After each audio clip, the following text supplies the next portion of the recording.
Hello बच्चों, let's read the question. When north pole of a bar magnet is pushed towards a coil as shown in figure, current induced in the coil is, here we have given four options: A clockwise, B anti-clockwise always, C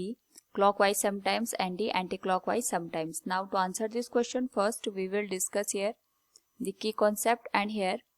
the key concept will be given as Lenz law with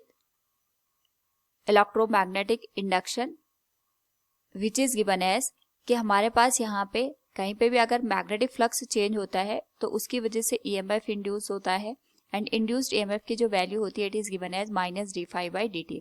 ये minus जो sign होता है Lenz law की वजह से आता है, and Lenz law हमारे पास यहाँ पे ये बताता है कि जो भी इंड्यूस्ड करंट है या इंड्यूस्ड ईएमएफ है इसकी डायरेक्शन इस तरीके से होगी कि ये हमेशा फ्लक्स के चेंज का यहाँ पे अपोज करेगा. फ्लक्स के चेंज का अपोज करने का मतलब ये है, अगर फ्लक्स यहाँ पे बढ़ रहा है तो हमारे पास जो इंड्यूस्ड ईएमएफ है या इंड्यूस्ड करंट है इसकी डायरेक्शन इस तरीके से होगी कि ये फ्लक्स के इंक्रीज होने को रोक देगा, और अगर फ्लक्स यहाँ पे कम हो रहा है तो इसकी डायरेक्शन इस तरीके से होगी कि ये फ्लक्स के डिक्रीज होने को रोक देगा. हम इसको इस तरीके से भी समझ सकते हैं कि वी नो दैट जो फ्लक्स होता है it is given as BA cos theta. Generally हम यहाँ पे जो फ्लक्स को चेंज करते हैं वो मैग्नेटिक फील्ड की हेल्प से चेंज करते हैं, यानी मैग्नेटिक फील्ड चेंज होगा तो फ्लक्स चेंज हो जाएगा. अगर हमारे पास कहीं पे फ्लक्स इंक्रीज हो रहा है तो इसका मतलब वहां पे मैग्नेटिक फील्ड बढ़ रहा होगा, और यहाँ पे जो इंड्यूस्ड ईएमएफ है उसकी वजह से जो करंट बनेगा उस करंट की वजह से भी मैग्नेटिक फील्ड प्रोड्यूस होगा. तो अगर फ्लक्स बढ़ रहा है या मैग्नेटिक फील्ड बढ़ रहा है तो जो इंड्यूस्ड हमारे पास या फिर न्यू मैग्नेटिक फील्ड बना है इसकी डायरेक्शन अपोजिट हो जाती है प्रीवियस वन के. और अगर हमारे पास यहाँ पे मैग्नेटिक फील्ड कम हो रहा है तो जो इंड्यूस्ड ईएमएफ है इसकी वजह से जो मैग्नेटिक फील्ड बनेगा वो हमारे पास यहाँ पे सेम डायरेक्शन में होगा प्रीवियस वन के. तो क्वेश्चन के अकॉर्डिंग हमारे पास यहाँ पे एक मैग्नेट है जिसको हम यहाँ पे लूप की साइड में मूव करवा रहे हैं. अकॉर्डिंग टू द क्वेश्चन हमें यहाँ पे इंड्यूस्ड कॉइल की वैल्यू को फाइंड आउट करना है. इस केस में हम ये मान के चलते हैं कि हमारे पास यहाँ पे जो ऑब्जर्वर है ये यहाँ पे इस साइड खड़ा है, और यहाँ से हम मैग्नेट को कॉइल की साइड मूव करवा रहे हैं. यहाँ पे हमारे पास जो नॉर्थ पोल है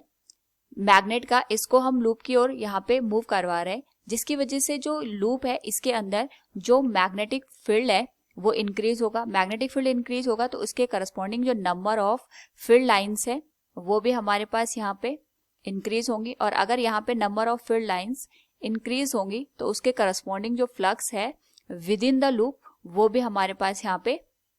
बढ़ जाएगा. और अगर फ्लक्स बढ़ रहा है इसका मतलब यहाँ पे फ्लक्स की वजह से या फ्लक्स में चेंज होने की वजह से इंड्यूस्ड ईएमएफ प्रोड्यूस होगा, क्योंकि लूप यहाँ पे क्लोज है तो इसकी वजह से ही हमें यहाँ पे इंड्यूस्ड करंट दिखेगी. इंड्यूस्ड करंट जो है वो हमें लूप में नजर आएगी, और इस करंट की वजह से यहाँ पे एक नया मैग्नेटिक फील्ड बनेगा. अब हमें ये देखना है कि इस करंट की डायरेक्शन यहाँ पे किस तरीके से होगी. नाउ यहाँ पे अगर हम ऑब्जर्व करें तो हमारे पास जो मैग्नेट है इसको हम लूप की ओर लेके जा रहे हैं. लूप की ओर लेके जाएंगे तो यहाँ पे जैसे हमने डिस्कस किया था जो